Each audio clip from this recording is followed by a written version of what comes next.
Hello everyone. आज हम जानेंगे छत्तीसगढ़ में महाभारत काल के बारे में। महाभारत काल में स्थलों और जगहों के बारे में जानकारियां मिलती है। आइए जानते हैं सामान्य जानकारी। छत्तीसगढ़ का नाम महाभारत काल में प्राक कोसल पड़ा।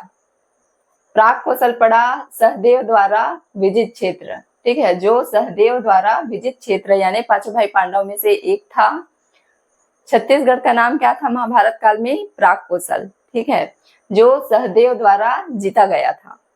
फिर छत्तीसगढ़ का नाम जो है महाभारत काल में ही क्या पड़ा जी? कोसल पड़ा, जो कर्ण द्वारा विजित था, ठीक है, कर्ण द्वारा विजित क्षेत्र। बस्तर वन को कांतार कहा गया, सरगुजा को डांडौर, ठीक है। छत्तीसगढ़ को क्या कहा गया महाभारत काल में? प्राक कोसल और कोशल, ठीक है। बस्तर वन को जी कांतार, ठीक है, बस्तर वन को कांतार और सरगुजा को डांडौर, ठीक है, सरगुजा को डांडौर। महाभारत के पर्वों में छत्तीसगढ़ का वर्णन। देखिए, महाभारत के पर्वों में छत्तीसगढ़ का वर्णन यानी पर्व यानी क्या होता है? पाठ या किताब, ठीक है। देखिए, भीष्म पर्व, ठीक है, भीष्म पर्व में महानदी को चित्रोत्पला के रूप में वर्णित किया गया, ठीक है, महानदी को चित्रोत्पला के रूप में वर्णित किया गया। सभा पर्व में छत्तीसगढ़ को कोसल के रूप में वर्णित किया गया। और वन पर्व में, ठीक है, इसका संबंध ऋषभ तीर्थ गुंजी से पुरातत्ववेत्ता पंडित लोचन प्रसाद पांडे के अनुसार। देखिए, भीष्म पर्व में महानदी को चित्रोत्पला कहा गया, ठीक है, भीष्म पर्व में महानदी को चित्रोत्पला कहा गया। सभा पर्व में छत्तीसगढ़ को कोसल के रूप में जाना गया, ठीक है, सभा पर्व में जी छत्तीसगढ़ को कोसल के रूप में जाना गया। देखिए, यहीं से आपका सवाल बनता है, सीजीपीएससी में कई बार आ चुका है, ठीक है, कि सभा पर्व को छत्तीसगढ़ में किस रूप से जाना जाता था, ठीक है, किस नाम से जाना जाता था या वर्णन था, ठीक है। सभा पर्व में छत्तीसगढ़ को किस रूप में वर्णित किया गया है, ठीक है, तो कोसल। देखिए, वन पर्व में इसका संबंध ऋषभ तीर्थ यानी गुंजी, ठीक है, गुंजी नामक जगह से जो पुरातत्ववेत्ता पंडित लोचन प्रसाद पांडे के अनुसार लिया गया है, ठीक है। देखिए, जानेंगे संज्ञाएं। मुकुटधर पांडे ने छत्तीसगढ़ को मानव की जन्म स्थली कहा, ठीक है, मुकुटधर पांडे ने छत्तीसगढ़ को मानव की जन्मस्थली कहा। प्यारेलाल गुप्त जी ने रतनपुर को चारों युग की राजधानी बताया, ठीक है, प्यारेलाल गुप्त ने रतनपुर को चारों युग की राजधानी बताया। मुकुटधर पांडे ने छत्तीसगढ़ को मानव की जन्मस्थली कहा, ठीक है, प्यारेलाल जी ने क्या कहा? रतनपुर को चारों युग की राजधानी बताया, ठीक है। जानेंगे महाभारत कालीन स्थल, ठीक है, तो देखिए कौन कौन सा है महाभारत कालीन स्थल। रतनपुर, आरंग, ठीक है, रतनपुर को क्या नाम से जाना जाता था जी? प्राचीन नाम। रतनपुर को मणिपुर या रत्नागिरी, ठीक है, रत्नावलीपुरी, ठीक है, मणिपुर या रत्नावलीपुरी। आरंग भांडेर, आरंग भांडेर, ठीक है, खल्लारी खलवाटिका, खल्लारी खलवाटिका। सिरपुर चित्रांगदपुर, सिरपुर चित्रांगदपुर। गुंजी ऋषभ तीर्थ, ठीक है, गुंजी या दमऊ दरहा ऋषभ तीर्थ, ठीक, गुंजी या दमऊ दरहा ऋषभ तीर्थ। जानेंगे कहाँ कहाँ पे कौन कौन से जिला में स्थित है छत्तीसगढ़ में, ठीक है। देखिए, रतनपुर का प्राचीन नाम मणिपुर या रत्नावलीपुरी, ठीक है, जिला बिलासपुर। इसके बारे में विशेष जानकारी मिलती है कि राजा मोरध्वज व उसके पुत्र ताम्रध्वज की राजधानी थी, ठीक है। देखिए, इसके बारे में आगे कहानी में बताऊंगी, ठीक है, विस्तार से। रतनपुर जो है बिलासपुर में है, ठीक, रतनपुर का प्राचीन नाम मणिपुर या रत्नावलीपुरी। राजा मोरध्वज व उसके पुत्र ताम्रध्वज की राजधानी थी।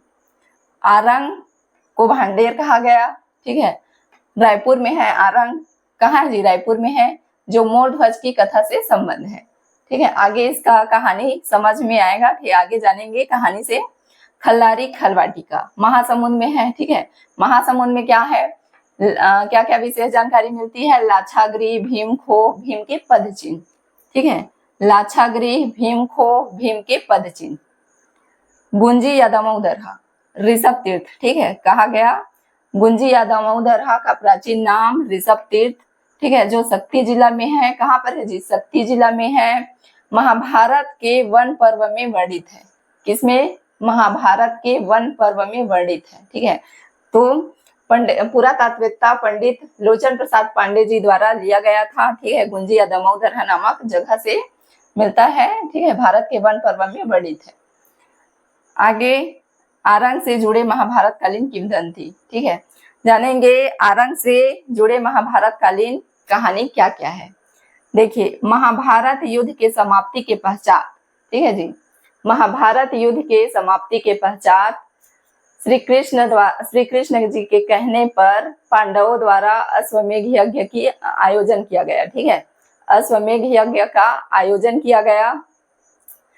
अश्वमेध यज्ञ की समाप्ति पर एक घोड़ा छोड़ा जाता था, ठीक है। एक अश्वमेध घोड़ा छोड़ने की प्रथा थी और उस घोड़े की देखभाल के लिए धनुर्धर अर्जुन को नियुक्त किया गया। घोड़ा कई राज्यों से होता हुआ गुजरा और जिस जिस राज्य से होकर गुजरा, ठीक है, उस राज्य के राजा को दास्ता यानी कि गुलामी स्वीकारनी होती थी।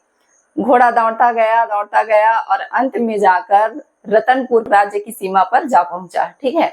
अंत में घोड़ा दौड़ता हुआ कहाँ पहुंचा जी? रतनपुर राज्य की सीमा पर। उस समय रतनपुर के तात्कालिक राजा, ठीक है, रतनपुर का तात्कालीन राजा कौन था जी? मोरध्वज यानी मयूरध्वज, ठीक है। मोरध्वज को ही मयूरध्वज कहा गया। और उनके पुत्र थे ताम्रध्वज यानी धीरध्वज, ठीक है। मोरध्वज जो थे बड़े ही धर्मात्मा और विष्णु के परम भक्त थे। उनके पुत्र धीरध्वज यानी ताम्रध्वज, ठीक है, जो छोटे ही आयु में, अल्प आयु में सर्व शिक्षा प्राप्त कर ली थी, ठीक है, सर्व शिक्षा प्राप्त कर ली थी। घोड़ा रतनपुर के राज्य की सीमा में आया। फिर जब ताम्रध्वज ने देखा तो घोड़ा को अपने पास, मतलब घोड़ा को अपने साथ रख लिया। इस पर अर्जुन और ताम्रध्वज के बीच बहुत वाद विवाद हुआ, ठीक है, बहुत वाद विवाद हुआ। वाद विवाद के चलते युद्ध छिड़ गया, दोनों में युद्ध हुई। फिर युद्ध में ताम्रध्वज के एक तीर से धनुर्धर अर्जुन जो है घायल हो गए, ठीक है, मूर्छित होकर नीचे गिर पड़े जमीन में। फिर ताम्रध्वज ने घोड़ा को लेकर ताम्रध्वज जो है अर्जुन को वहीं पे छोड़कर अपने महल की ओर चला गया। महल में वहां पर उनका भव्य स्वागत किया गया। जब अर्जुन जो है अपने मूर्छित अवस्था से बाहर आए तो अपने पास श्री कृष्ण को बैठे हुए पाया। श्री कृष्ण जी से वार्तालाप बहुत देर तक वार्तालाप करने के पश्चात कहा कि निश्चय यह कोई आपका बहुत बड़ा दानी भक्त है, मुझे उसे देखने की तीव्र इच्छा है। दोनों में वार्तालाप खत्म होने के बाद श्री कृष्ण और अर्जुन ब्राह्मण के भेष में और यमराज जो थे सिंह के वेश में, तीनों जो है कहाँ गए जी? राजा के महल में। राजा उनका बड़ा आदर सत्कार किया।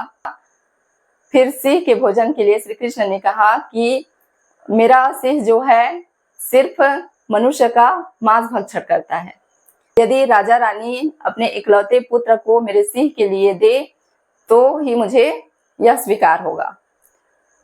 राजा रानी ने उनकी बात मान ली। दोनों अपने पुत्र को ले जाकर बैठाकर आरा से, मतलब श्री कृष्ण जी ने कहा कि दोनों अपने इकलौते पुत्र को आरा से चीरकर मेरे सिंह के लिए मांस भक्षण दे, मांस को भोजन के रूप में दे, तभी यह मुझे स्वीकार होगा। तो फिर राजा रानी ने बात मान ली। दोनों अपने पुत्र ताम्रध्वज को लेकर दोनों एक दूसरे साइड से आरा को पकड़े थे, बीच में ताम्रध्वज को बैठाए थे। जैसे ही आरा चलाने के लिए उठाए तो फिर अर्जुन जो है उनके पैरों तले जाकर गिर पड़े। उनका यह बलिदान देखकर फिर श्री कृष्ण जो है अपने असली रूप में आ गए, ठीक है, आकर उनको दर्शन दिए। फिर रानी पद्मावती जो है अपने इकलौते पुत्र ताम्रध्वज को सही सलामत अपने पास पाया। तो आरा से अंग को चीरने की वजह से ही आरंग का नाम पड़ा, ठीक है जी। आरा से ही अंग को चीरने की वजह से इस क्षेत्र का नाम आरंग पड़ा। ठीक है, क्या पड़ा? आरंग। आरंग को भांडेर कहा गया, ठीक है जी, जो रायपुर में है और मोर ध्वज की कथा से संबंध है। ठीक है, कहानी मैंने आपको अभी सुनाई है। और रतनपुर जो थी, रतनपुर जो मणिपुर या रत्नावलीपुरी कहलाती थी, बिलासपुर जिला में है। राजा मोरध्वज उसके पुत्र ताम्रध्वज की राजधानी। ठीक है, यदि आपको वीडियो पसंद आ रहे हैं तो लाइक, कमेंट और सब्सक्राइब कीजिएगा।